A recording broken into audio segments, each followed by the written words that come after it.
अस्सलाम वालेकुम नाज़रीन स्वामी। आज बात करते हैं मन मस्त मलंग ड्रामे की कुछ अगली एपिसोड की प्रिडिक्शन के बारे में। जैसा कि कबीर अपने घर में नाश्ता कर रहा होता है और कबीर की माँ बीना यानी कि सबा परवेज बीना अपने बेटे से कहती है कि मैंने क्या सुना है मीडिया के ऊपर, हर दफा हर तरफ मुझे तुम्हारे दोस्तों से पता चल रहा है कि तुम रिया के घर में जाते हो, क्या करने जाते हो, और ये सच बातें सच्ची भी है या झूठी।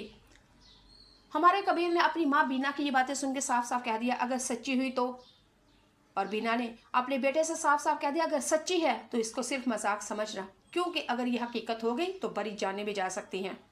नाज़रीन सामिन, कबीर अपनी माँ की बात सुन के बहुत ही ज़्यादा चुप और परेशान हो जाता है, क्योंकि बातें तो ये सच्ची थी।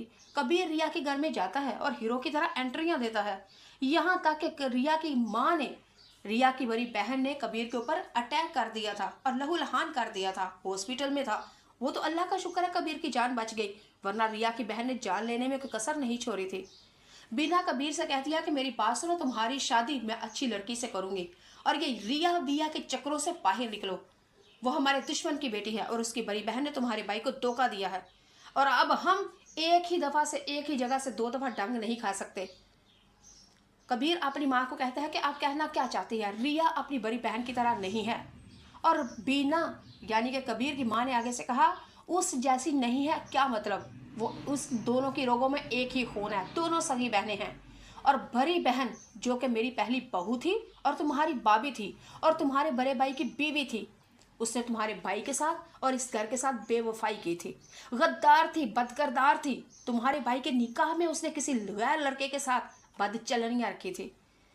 सबा परवेज ने कबीर को यानी कि बीना ने, माँ ने अपने बेटे से साफ साफ कह दिया कि तुम्हारी भाभी अस्मा की जो बड़ी बहन है उसने 2 नंबरियां की थी, हराम का बच्चा पैदा किया था। लेकिन अब तुम कैसे कह सकते हो कि वो लड़की अच्छी है? अगर उसकी बड़ी बहन ऐसी है तो छोटी भी ऐसी होगी।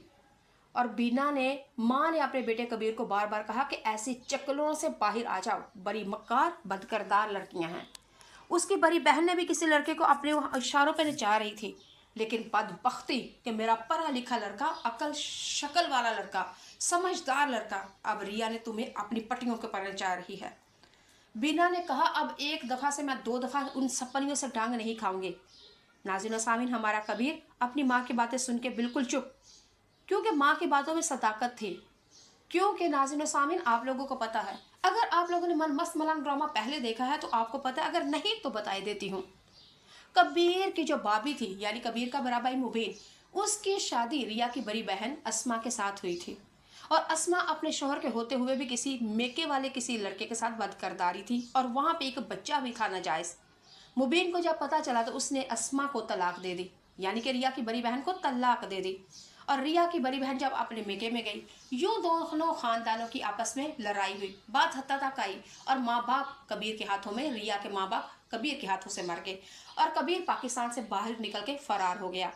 नाज़रीन सामीन, जब अस्मा और मुबीन दोनों की शादी थी, एक रिश्ते में रहे, तो इन दोनों खानदानों में जब बड़ा प्यार था तो इन्होंने सोचा क्यों ना मुबीन का छोटा भाई कबीर, अस्मा की छोटी बहन रिया, इन दोनों की भी शादी कर दे और दोनों बहनें एक ही घर में हो जाए। लेकिन वो तो अस्मा की गद्दारी थी जो अपने शोहर के साथ बेवफाई कर दी और नाजायज ताल्लुक किसी गैर मर्द के साथ बनाए। अस्मा ने बेवफाई की और इन दोनों खानदानों में इतनी नफरत फैली कि एक दूसरे के हाथों से जानें मारी गई। और रिया और कबीर, जिनकी बचपन में शादी होने वाली थी जवानी में, लेकिन मंगनी भी टूट गई और मोहब्बत का दुश्मनी फैल गई। ये सारी फसाद की जड़ ये अस्मा थी, जो पहली एपिसोड से लेके आज एपिसोड